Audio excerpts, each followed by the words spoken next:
Hello guys, welcome back to the channel. In this today's tutorial, I'm going to show you how to use the harp and grow a garden 2 game of Roblox Fall Harvest event update.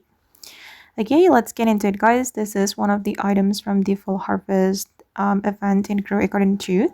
First, you can get the harp from the Fall Harvest gear shop right here, and it costs 250k maple leaves, and you can also purchase it with your Robux, and it costs 179 Robux.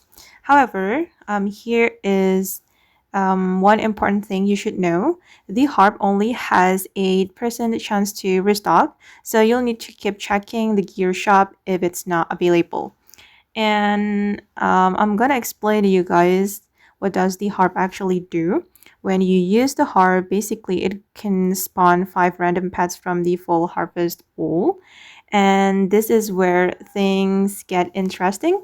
The pet pool includes dog, hedgehog, turkey, squirrel, swan, wolf, and fox, and the rarest pet is in this pool is the shadow dragon, with an incredibly low chance of just 0.00395% chance.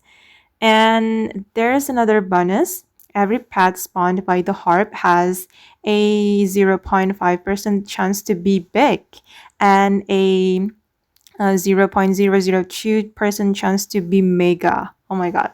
So this item is actually pretty useful, and this is my harp. I have purchased the harp from the gear shop, and if we want to use that, we just need to click anywhere, and oh, my harp summoned 5 wild animals. So yeah, just keep looking around on the map and we'll see the wild animals. Okay guys, and that's how you can use the harp in Grow a Garden 2 game of Roblox. I hope this video will be useful for you. Thank you so much for watching, and bye!